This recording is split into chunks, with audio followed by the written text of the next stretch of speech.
aqui é o Neto, esse aqui é o canal Mil Páginas. Hoje a gente vai falar do fenomenal A Ordem Vermelha, Filhos da Degradação, do Felipe Castilho. Eu devorei esse livro, é uma leitura impressionante, é uma fantasia, né? Uma fantasia, eu não sei dizer se é high fantasy ou uma fantasia distópica, mas eu já entro com vocês nesse assunto. O Felipe Castilho é um autor brasileiro. Eu tô completamente apaixonado e louco para sair o segundo volume desse livro. Bom, do que trata A Ordem Vermelha, Filhos da Degradação? O livro ele já começa com um conto mitológico sobre como todas as raças viviam em harmonia. E aí, os humanos, sempre os humanos, eles começam a buscar mais poder.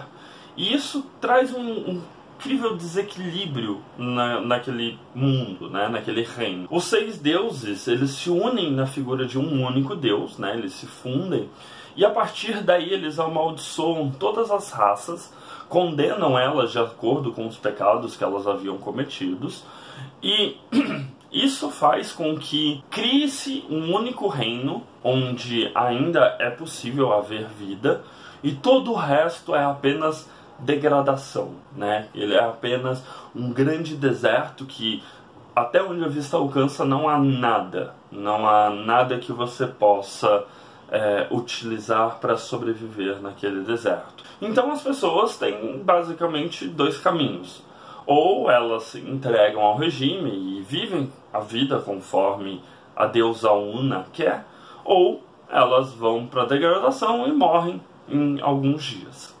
Não existe um outro reino para onde se possa fugir, não existe algum outro lugar onde possa haver essa fuga. E é nesse contexto, né, de alguns anos já de domínio do governo da Una, que a gente começa o livro, né? Então a gente vai ter aí a figura do Aelian. O Aelian é um garoto que trabalha no poleiro, né? Ele trabalha com pássaros, então ele faz a correspondência e tudo mais. Só que o Aelian tem uma peculiaridade: ele é um escravo para a vida toda. Ele vai trabalhar para pagar a dívida que ele adquiriu. É engraçado, porque nesse primeiro momento o começo é um pouco mais complicado, porque o Felipe ele tem muitos aspectos do mundo para explicar, e o foco nos personagens acaba sendo um pouco reduzido. Eles até dão algumas pinceladas de como é a vida deles, de por que eles estão naquela vida e tudo mais, mas não necessariamente a gente tem uma coisa linear de, olha, eu cheguei nesse ponto por causa disso. É quase como se fosse um jogo de informações. Eu, particularmente, não tive nenhum problema com o início do livro. A gente leu o livro para um grupo de leitura, que eu faço parte no Telegram. A maioria da galera, esses primeiros aí 20% do livro, tiveram um pouco de dificuldade, acharam um pouco arrastado.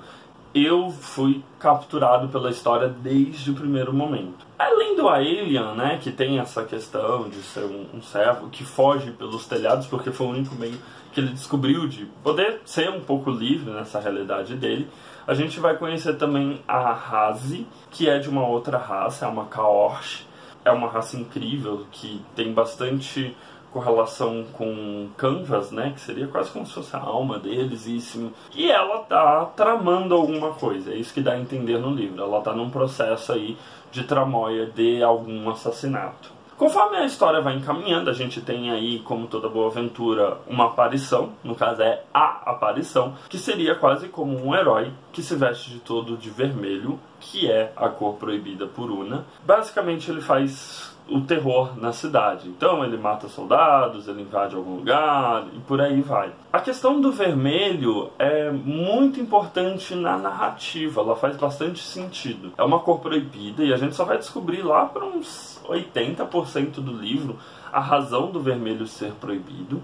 Tem a questão da mácula também, que nada mais é do que uma substância parecida com um piche, que corrompe as pessoas quando elas são mergulhadas na mácula. Curiosamente, os seres humanos não conseguem ser corrompidos pela mácula, eles apenas dissolvem até a morte. Mas as demais raças, anões, sinfos, Kaorsh, elas são corrompidas e viram outros seres. Isso basicamente é a trama de fantasia que está presente em A Ordem Vermelha.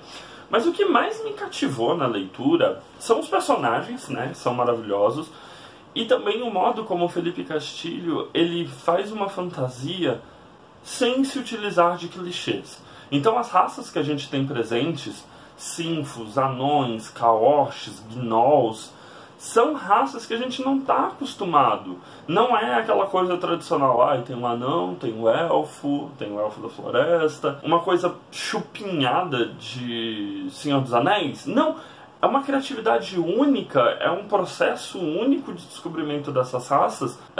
Os animais, inclusive, né, eles têm características bastante peculiares. É incrível, é muito cativante ver esse tipo de inventividade dentro de uma fantasia nacional. Ela é única da sua própria maneira e isso é o que eu mais gosto nesse livro. Eu adoro como o Felipe não se rendeu a clichês. Eu acho que isso é a maior qualidade desse livro para mim. Agora, um outro ponto que eu considero muito positivo no livro, basicamente, por incrível que pareça, é um livro sobre política. É um livro sobre construção de narrativa. E não a narrativa do livro, mas a narrativa que a UNA usa para dominar a todos. A narrativa que cerca aquele mundo, a narrativa que prende as pessoas naquela terra. Tem um capítulo maravilhoso sobre como essa narrativa foi construída e sobre como quem detém essa narrativa detém o poder. Mais do que quem tem exércitos, mais do que quem tem poderes, mais do que tudo. Quem detém a narrativa, a criação dessa narrativa, faz tudo o que ela quiser. Ela consegue justificar todos os seus atos. E as pessoas aceitam isso por conta da construção dessa narrativa. E isso pra mim é impressionante. Tem um pano de fundo político, um jogo político muito bom presente no livro que, sem brincadeira, é quase como se rendesse um livro à parte. Você se pega realmente pensando o que vai acontecer a seguir, ou por que eles estão seguindo por esse caminho, ou por que o personagem optou por tal caminho. Isso gera uma dúvida e uma curiosidade muito grande para o próximo volume, né? Ele não é um volume que se encerra em si só, né? Como grandes... Eu não sei se vai ser uma trilogia, quadrologia, mas enfim, como séries de livros, ele encerra aquele arco principal que ele está te contando, já deixando um cliffhanger para o próximo. Inclusive, no decorrer do livro, nas páginas escuras, a história é contada no futuro. Então você já sabe mais ou menos como aquele mundo vai ficar, mas você não sabe como ele vai ficar naquilo. É uma coisa que eu sempre gostei.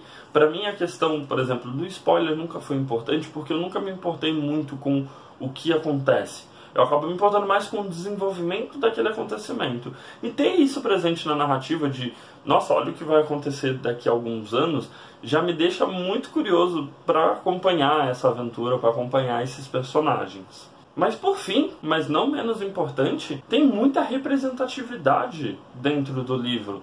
Então a gente tem personagens gays, tem personagens lésbicos, tem personagens com família, tem personagens sem família, tem personagens que não necessariamente têm um desenvolvimento de vida, a vida deles é curta. É incrível o modo como o Castilho ele conseguiu ter várias facetas da humanidade de modo geral naquele espaço confinadinho de Ulterac.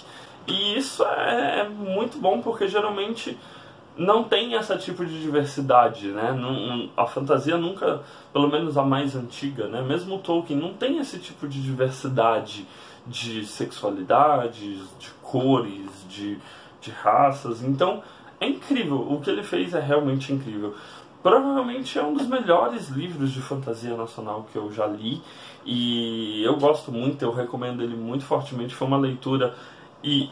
Bom, olha o tamanho dele, né? Ele não tem uma diagramação tão tranquila assim. Dá pra ver que é uma diagramação bem apertada. Eu devorei esse livro, porque é muito gostoso o modo como os personagens interagem entre si e o modo como aquele mundo vai sendo desenvolvido.